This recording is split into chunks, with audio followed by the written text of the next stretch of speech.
Hi, and welcome to our second week within Coursera on developing innovative ideas into real companies. In the first week, we talked about a number of aspects within the entrepreneurial mindset.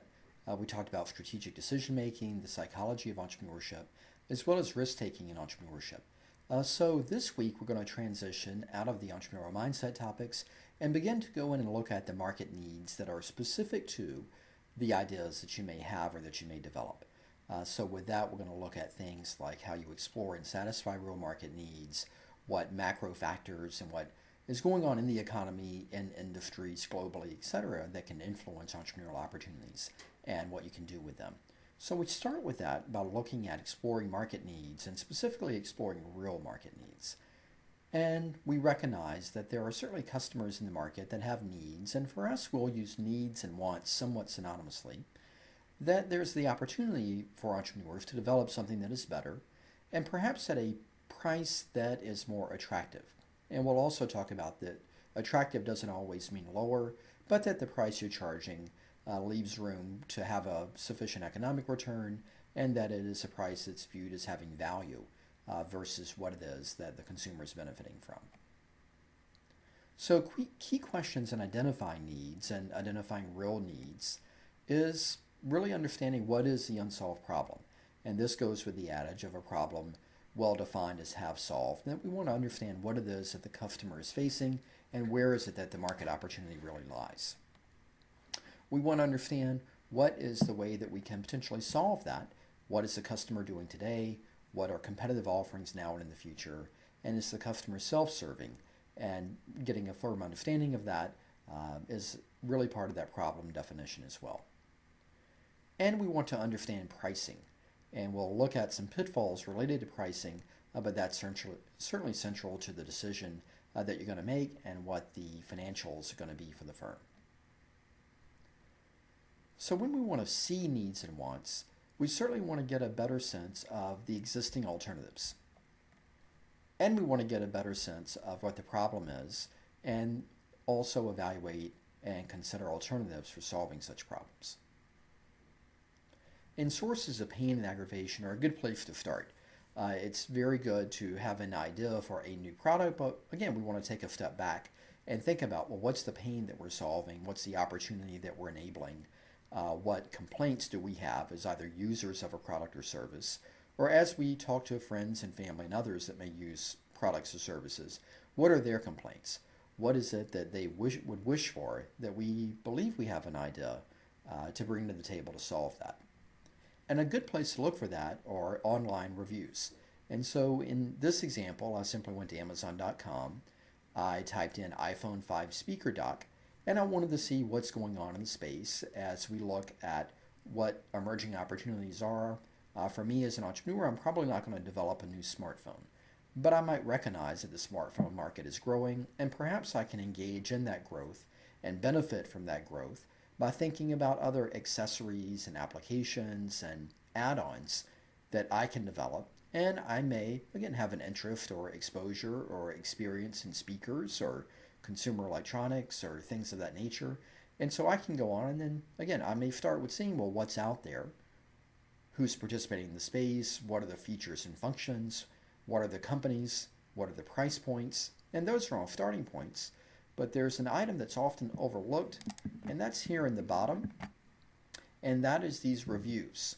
So we see hundreds, or in some cases over 1,000 reviews that are associated with each of these products, and that is very rich data that we as entrepreneurs can benefit from, and it would be very difficult for us to go out within a survey and identify almost 2,000 users of iPhone 5 speaker docks and to get them to take our survey and for them to tell us what they like and what they dislike, and to do that at a relatively low cost and to do that survey relatively quickly. Here we have exactly what we're looking for: people that are real users of the product, people that have already posted their reviews, and it's something that we can go through and access very quickly. And if we click on an individual product and click on the reviews, we have an opportunity to go and see what's the relative satisfaction. And we can go and look at 131 pages of reviews And we may not have necessarily the time or the inclination to do that in one sitting or all at once, but I may start, well, with what are the problems? I can go in and I can begin looking at the 1 star, the worst reviews, the 2, the 3 star. And so out of this significant number of over 1,300 reviews, I can look at approximately 150 of my 1, 2, and 3s and get a sense of what are the problems. What is it that people don't like? And have I got an opportunity? Have I an idea on how to solve some of those problems? I may also evaluate what do people like most, what are the favorable reviews saying, and make sure that I capture those elements within my product design as well. And identifying the need is only the start. After we identify that real need, we want to really get an understanding of some relative degree of ranking or preference and understanding what we can do to solve those. And be careful not to only solve what the problem is now, recognizing that with a product it may take weeks and months to get that product developed and launched, and we want to make sure that when we bring that product to market that it is timely at that point. And also we want to recognize that our competitors are not sitting still. So in that way we have to be discerning regarding how products and trends and technologies are emerging and be sure that we are in essence going to where the market is headed and not that we're simply solving something that's in the market today. Gathering information about customer preferences, as we've done with our simple Amazon example, is very helpful in discerning that, and is very helpful in evaluating what's out there, what's going to be out there, and this comes with getting insights and information on research reports and articles and trends. If you have the opportunity to go to conferences, there are conferences on virtually every topic in industry, and so that's a great place to go and learn and meet and talk to people about what they're doing. But what too we may find is that if you're doing something that's truly innovative, customers may not necessarily see the need or see what it is that your product is going to do, particularly if the infrastructure is not there. So there is an element of vision, and there's a level of hope that entrepreneurs bring to bear as well, but you don't want to do that in the absence of research. So it's important to focus, to research creatively, and to use that intuition and that hope and that vision to connect the dots and to extrapolate and go forward into where you believe the market and the opportunity is going. Recognize too that you don't need to meet every customer need.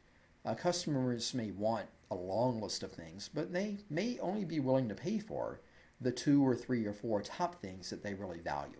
So recognize that you don't need a product that does everything for everybody. It's expensive, and there are probably few people that would purchase such a thing. But you want to recognize, what can I do for a niche market with a niche need that's differentiated from what's in the market, and do that at a price point that's going to be competitive. And we want to focus on things that we can create and launch successfully.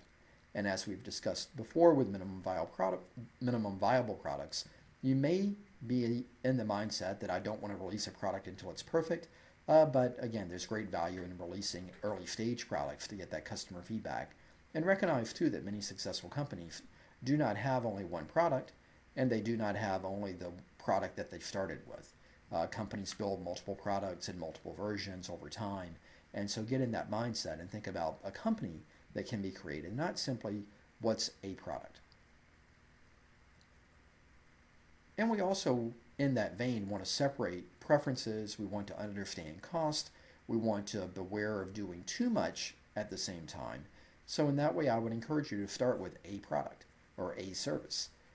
As you have success and learn and grow and build reputation and revenues, use those money to invest in the next product or service. And in that way, you can grow and you can expand and you can learn along the way. And you can be careful not to over-segment. That might stretch your research and development budget too far. That might stretch your time too wide. You may also not have the marketing dollars in hand to effectively market to many different segments. So in that way, again, growing quick is good, but also growing product by product is something that I see individuals have more success with than trying to do too much too soon, being under-invested and undercapitalized to do that. And they aren't able to capture sufficient market share without a sufficient marketing budget. And we'll talk about some of those marketing elements later as well. So in summary, we want to really stress the idea that successful entrepreneurs introduce products and services that satisfy real needs. and that they've been able to validate those needs in some way by evaluating what's going on in the market and what's changing in the market and how they can be timely in the products that they're introducing, and that they understand the financials involved. And it's not only the cost of producing the product, but there are many other costs involved with operating a company as well. So we'll talk about that next time as far as how you can identify those costs, how you can build